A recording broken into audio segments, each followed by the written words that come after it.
अस्सलाम वालेकुम नाज़रीन, जांदे वबासी एक नए प्रोग्राम के साथ हाजिर है। फॉर्म 45 और फॉर्म 47 के हवाले से पाकिस्तान तहरीक इंसाफ की जानिब से काफ़ी शोर किया गया कि ये मामला सुप्रीम कोर्ट ऑफ पाकिस्तान में पहुंच गया है और इस मामले के ऊपर कि इलेक्शंस में रिगिंग हुई है। इस मामले पे पाकिस्तान तहरीक इंसाफ की जानिब से ये मुतालबा भी किया गया कि सुप्रीम कोर्ट ऑफ पाकिस्तान की सतह के ऊपर एक जुडिशल कमीशन या इंक्वायरी कमीशन तश्कील दिया जाना चाहिए जो इस मामले पे प्रोब करे। फिर उसके बाद इमरान खान ने जेल में बैठ के ये भी कहा कि कुछ हलकों के बारे में बात की और कहा कि इन हलकों को खोला जाए और उससे जो है वो सूरत हाल वाज़े होगी। लेकिन ये तमाम तर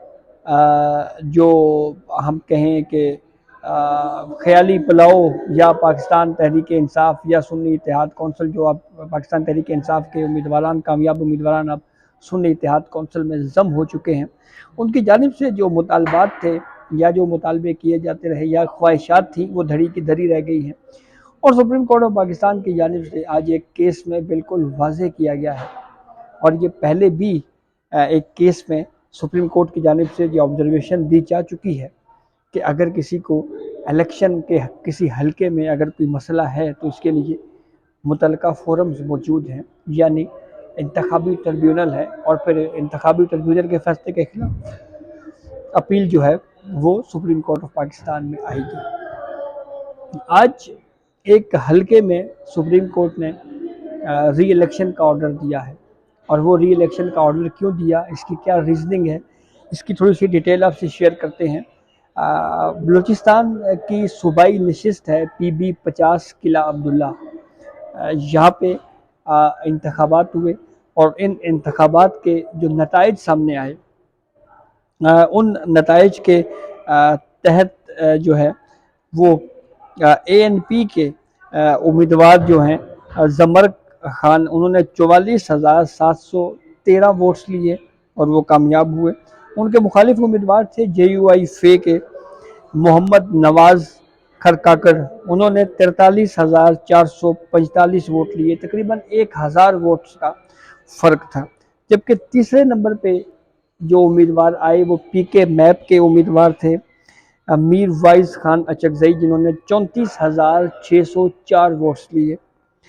तो JUI फे के उम्मीदवार जो हैं उन्होंने ANP के जो कामयाब उम्मीदवार हैं जमर खान, उनके खिलाफ इलेक्शन कमीशन से रजू किया और इलेक्शन कमीशन ने फिर ये फैसला दिया कि जो 6 पोलिंग स्टेशन हैं इस सूबाई हलके के,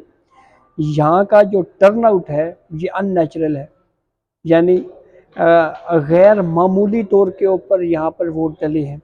तो इस बुनियाद पे इलेक्शन कमीशन ने 6 पोलिंग स्टेशन पे री इलेक्शन का ऑर्डर दिया। उस फैसले के खिलाफ ANP के उम्मीदवार जमर खान ने एडवोकेट वसीम सजाद के ज़रिए सुप्रीम कोर्ट ऑफ पाकिस्तान से रजू किया और चीफ जस्टिस ऑफ पाकिस्तान काजी फाइज ईसा की सरबराही में 3 रुकनी बेंच ने इस केस पर समाअत की। इस बेंच में चीफ जस्टिस ऑफ पाकिस्तान काजी फाइज ईसा के साथ justice Saadat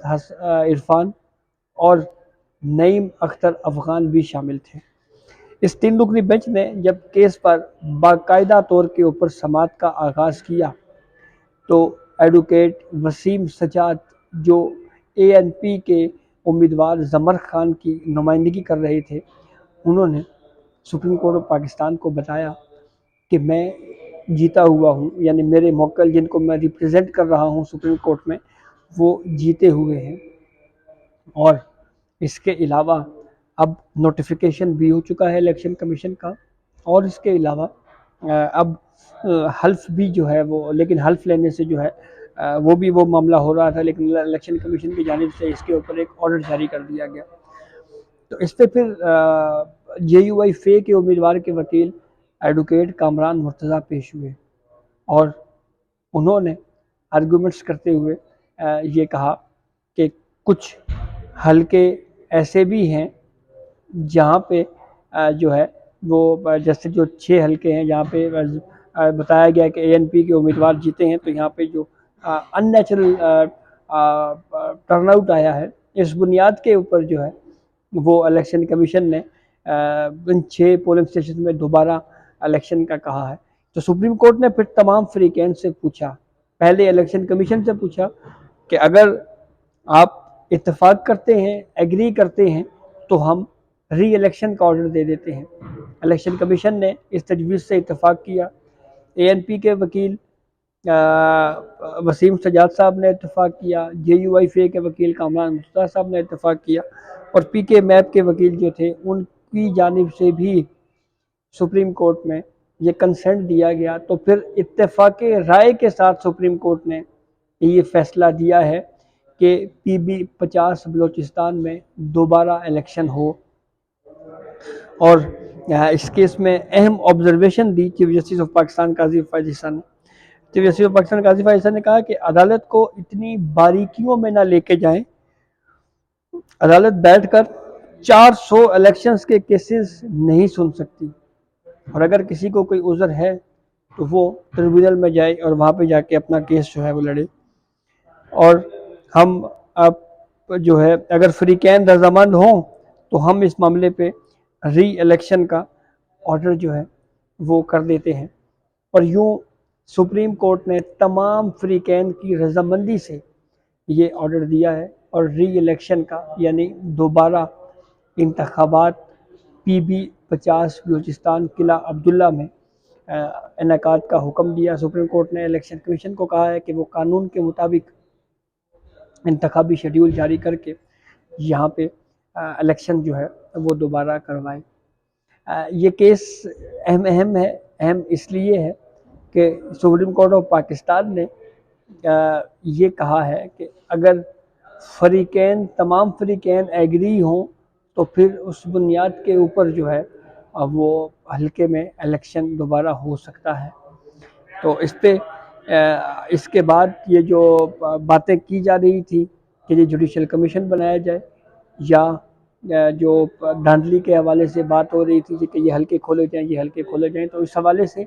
supreme court of Pakistan ने बिल्कुल वाज़ेह किया है कि अगर किसी को कोई एतराज़ है किसी इलेक्शन के मामले के ऊपर तो उसके लिए मुतलका फोरम्स मौजूद हैं। सुप्रीम कोर्ट ने यह भी कहा है कि हम इस मामले में बारीकियों में नहीं जाएंगे, और उसके साथ साथ जो मुतलका फोरम है अब इलेक्शन ट्रिब्यूनल है, वहाँ पे ये केसेस चलेंगे और फिर वहाँ से होते हुए सुप्रीम कोर्ट में आएंगे। और वैसे भी अगर हम बात करें ये जो पॉलिटिकल पार्टीज़ के मुतालबात हैं कि जी जुडिशल कमीशन बनाया जाए और इसके लिए जो है वो चीफ जस्टिस निगरानी करें या कोई सुप्रीम कोर्ट का सिटिंग जज, तो यहाँ पे एक हिस्ट्री ये ज़रूर रही है कि पहले जुडिशल कमीशन के मुतालबे किए जाते रहे,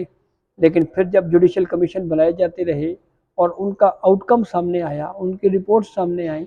तो उसी जुडिशरी के ऊपर फिर दोबारा जो है वो तनकीद की जाती रही।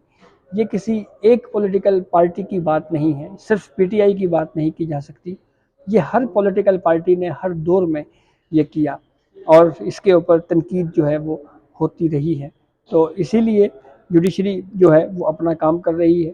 और जो मुतल्लिका फोरम्स हैं वहाँ से होते हुए कोई मामला ऊपर आएगा तो फिर ऐसे सूरत हाल में ही देखा जाएगा। और सुप्रीम कोर्ट ऑफ पाकिस्तान ने एक मरतबा फिर आज इस मामले पे क्लियर कर दिया है। तो ये अब तक की अपडेट थी जिससे हमने आपको आगाह किया। बहुत शुक्रिया।